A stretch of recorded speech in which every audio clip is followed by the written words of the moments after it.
జీ5 app download చేసుకుని పూర్తి ఎపిసోడ్లని ఉచితంగా చూడండి. సుమన, చెప్పాను కదా కొబ్బరికాయ జాగ్రత్తగా కొట్టమని. చూడు, గాయత్రికి గాయమైంది. వీళ్ళిలా దేబరిస్తారని నాకేం తెలుసు?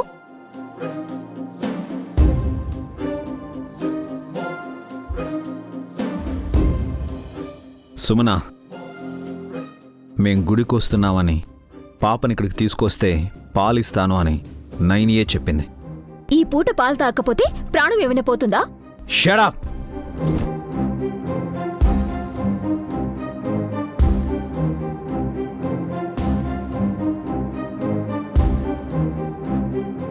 నీ వల్ల ప్రాణం పోయినంతగా విలువెల్లాడింది ఆ పసిపాప. నేనేం చేశాను? నువ్వేం చేయలేదే. నీకు దండం పెడతాను, ఊరికే ఉంటావా? మంచిగా అభిషేకం జరిపించుకోవాలని వచ్చారు. ఇలా జరిగిందని దూషించుకోకండి బాబు. మేం చూసినా ఇటుగా వచ్చేవాళ్లం కాదు.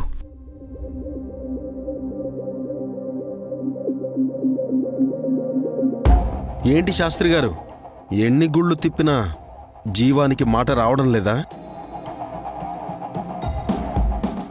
నోట మాట రాకపోయినా తీర్థప్రసాదాల కోసం నోరైతే తరుస్తాడు కదా వల్లభా. మొత్తానికి జీవం మిమ్మల్ని ఆశ్రయించాడన్నమాట.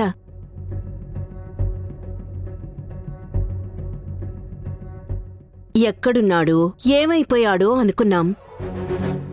చాలా రోజులైంది జీవం నిన్ను చూసి. మమ్మల్ని బెదిరించిపోయాక ఆసుపత్రి పాలయ్యావట కదా? అంతేలే, పాపపు పాలు నీవి, గాయత్రి పాలు నయనివి. ఇప్పుడు ఏడు పాపింది. ఎలా ఉంది గాయత్రి ఇప్పుడు? పర్వాలేదు, చెయ్యి పట్టుకుని అడగొచ్చు.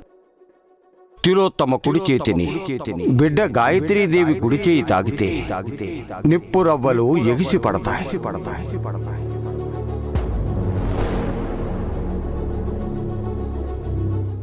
నొప్పి తగ్గినట్టుందిలే. నయని అమృతాన్ని పాప చప్పరించింది కదా, గాయాన్ని మర్చిపోతుంది. మీరు మాట్లాడుకుంటూ ఉండండి, నేను మిగతా టెంకాయలు కొట్టేసొస్తాను. ఇంకేం కొడతావు తలకాయ్? కొట్టి గాయం చేసింది చాలు. అదేంటి, 10 కాయలు కూడా కొట్టలేదు నేను. నీ మొక్కేమో కాని చిన్నపిల్లకి రక్తం వచ్చేలా చేశావు. ఇక్కడితో ఆపేస్తే మంచిది.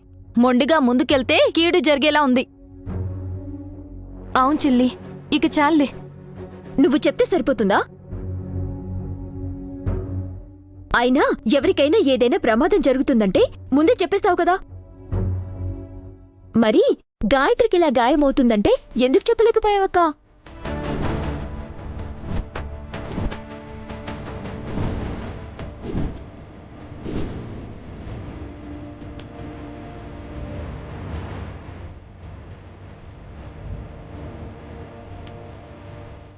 ఎవరికి ఆపద వచ్చినా కాపాడాలనుకునే నువ్వు, నీకు గాని నీ బిడ్డలకు గాని ఆపద వస్తే తెలుసుకోలేవు కూడా. గాయత్రి ఆ తాత దగ్గర ఎందుకుంది?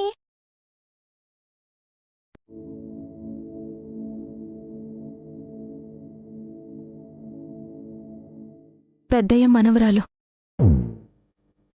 ఆ పాపకి ఆపదొచ్చినా నీకు తెలియకుండా పోయిందంటే నువ్వు లోతుగా ఆలోచించలేమో కదమ్మా.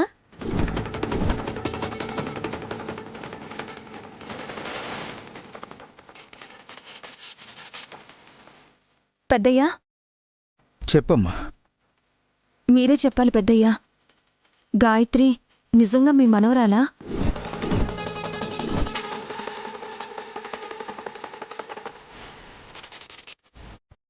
అమ్మ అడిగితే బదులివ్వరేంటి తాత?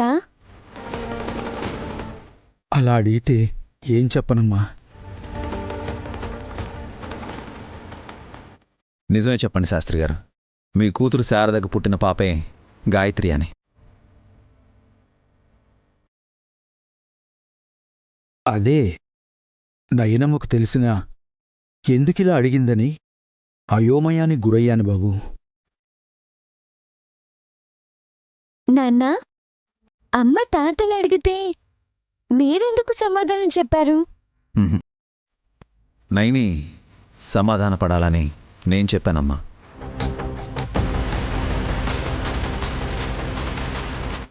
ఈ మధ్య తను చిన్నపిల్లల విషయంలో గాబరా పడుతుంది. నా తమ్ముడు కూతుర్ని నా బిడ్డ అంటుంది. ఈరోజు గాయత్రికి ప్రమాదం జరిగింది కదా, ఈ చిట్టి తల్లి విషయంలో కూడా లేనిపోని డౌట్స్ తెచ్చుకుని శాస్త్రి గారిని ఇబ్బంది పెడుతుంది.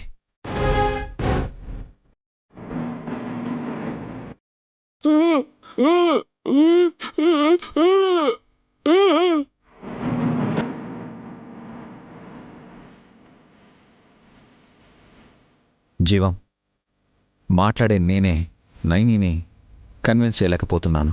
నువ్వు సైగలతో ఏం వివరించగలవు చెప్పు. పెద్దయ్య, శారదక్క ఫోటోని నేను చూడొచ్చా?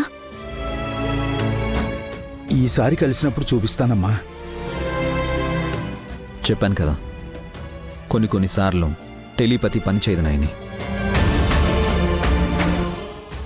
అప్పుడు ఇలా ఎలా అయిందని స్ట్రగుల్ అయిపోతాం. ఇంకేమీ ఆలోచించకుండా ఇంటికెళ్దాం పద. ఈ విశాలాక్షిని ఒక్కరోజైనా మీ ఇంట్లో ఉండనివ్వరా అమ్మా? అయ్యో, అలా అంటావేంటి తల్లి? నువ్వు ఎన్ని రోజులైనా ఉండొచ్చు. ఎక్కువ రోజులుంటే శ్రీశైలంలో శివుడు కంగారు పడతాడు. నీకు నచ్చినప్పుడు రావచ్చు, నచ్చినప్పుడు వెళ్ళొచ్చు. శాస్త్రి గారు, గాయత్రిని జాగ్రత్తగా చూసుకోండి. అలాగే బాబు. రామ్మ.